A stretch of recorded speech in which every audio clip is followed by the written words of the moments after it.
शेर और बंदर की कहानी। एक जंगल में एक शेर रहता था। वह जंगल का राजा था और बड़ा बलशाली था। सारे जानवर भय के कारण उसका गुणगान किया करते थे। उसी जंगल में एक बुद्धिमान बंदर रहता था। वो शेर से डरता नहीं था और व्यर्थ में उसका गुणगान नहीं करता था। शेर की यह बात बुरी लगी थी। एक बार उसने बंदर को बुलाया और कहा, जंगल के सारे जानवर मेरी प्रशंसा करते हैं, तुम नहीं, ऐसा क्यों? मैं किस बात पर आपकी प्रशंसा करूं? बंदर ने पूछा।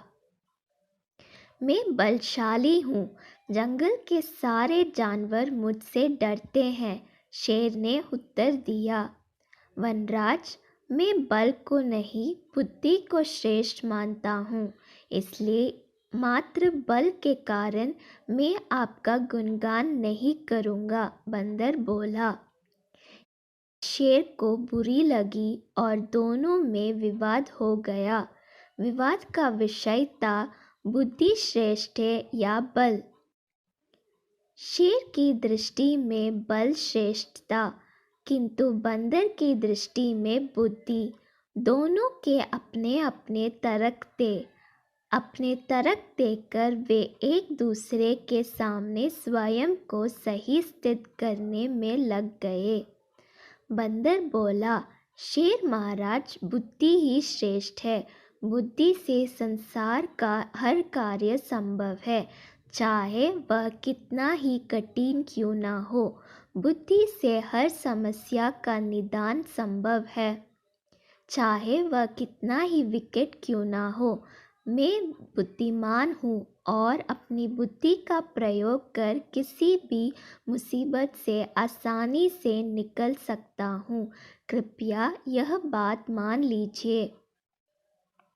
बंदर का तर्क सुन शेर और बोला, चुप कर बंदर, तू बल और बुद्धि की तुलना कर बुद्धि को श्रेष्ठ बता रहा है। बल के आगे किसी का जोर नहीं चलता। मैं बलवान हूँ और तेरी बुद्धि मेरे बल के सामने कुछ भी नहीं। मैं चाहूँ तो इसी क्षण इसका प्रयोग कर तेरे प्राण ले सकता हूँ।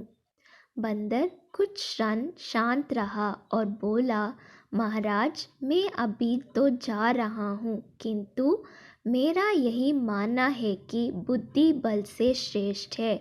एक दिन मैं आपको ये प्रमाणित करके दिखाऊंगा। मैं अपनी बुद्धि से बल को हरा दूंगा। मैं उस दिन की प्रतीक्षा करूंगा जब तुम ऐसा कर दिखाओगे। उस दिन मैं अवश्य तुम्हारी इस बात को स्वीकार करूंगा कि बुद्धि बल से श्रेष्ठ है, किंतु तब तक कथिया नहीं, शेर ने उत्तर दिया। इस बात को कई दिन बीत गए। बंदर और शेर का आमना सामना भी नहीं हुआ। एक दिन में शिकार का अपनी गुफा की ओर लौट रहा था। अचानक वह पत्तों से ढके एक गड्ढे में जा गिरा। उसके पैर में चोट लग गई। किसी तरह वह गड्ढे से बाहर निकला तो पाया कि एक शिकारी उसके सामने बंदूक ताने खड़ा है। शेर घायल था।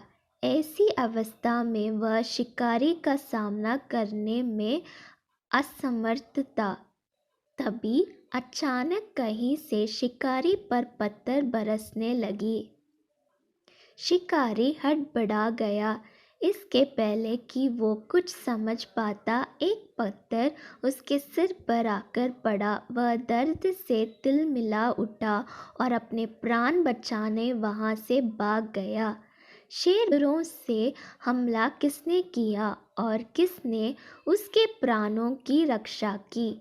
वह इधर उधर देखते हुए ये सोच ही रहा था कि सामने एक पेड़ पर बैठे बंदर की आवाज़ उसे सुनाई दी।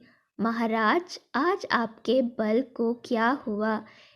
इतने बलवान होते हुए भी आज आपकी जान पर बन गई आई। बंदर को देख शेर ने पूछा, तुम यहाँ कैसे?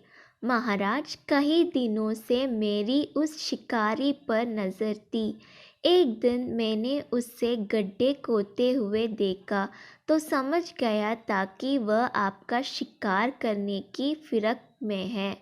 इसलिए मैंने थोड़ी बुद्धि लड़ाई और ढेर सारे पत्थर इस पेड़ पर एकत्रित कर लिया ताकि आवश्यकता पड़ने पर इसका प्रयोग शिकारी के विरुद्ध कर सकूं। बंदर ने शेर के प्राणों की रक्षा की थी। वह उसके प्रति कृतज्ञ था। उसने उसे धन्यवाद दिया। उसे अपने और बंदर में मध्य हुआ विवाद भी स्मरण हो आया। वह बोला, बंदर भाई, आज तुमने सिद्ध कर दिया कि बुद्धि बल से श्रेष्ठ होती है। मुझे अपनी गलती का एहसास हो गया है। मैं समझ गया हूँ कि बल हर समय और हर परिस्थिति में एक सा नहीं रहता, लेकिन बुद्धि हर समय और हर परिस्थिति में साथ रहती है। बंदर ने उत्तर दिया, महाराज, मुझे प्रसन्नता है कि आप इस बात को समझ गए। आज की घटना पर ध्यान दीजिए। शिकारी आपसे बल में कम था, किंतु बावजूद इसके उसने अपनी बुद्धि से आप पर नियंत्रण पा लिया। उसी प्रकार मैं शिकारी से बल में कम था, किंतु बुद्धि के प्रयोग कर मैंने उसे डरा कर भाग दिया। इसलिए हर कहते हैं कि बुद्धि बल से श्रेष्ठ है। सीख कर हर समस्या का निराकरण किया जा सकता है। इसलिए बुद्धि को कभी कमतर ना समझे।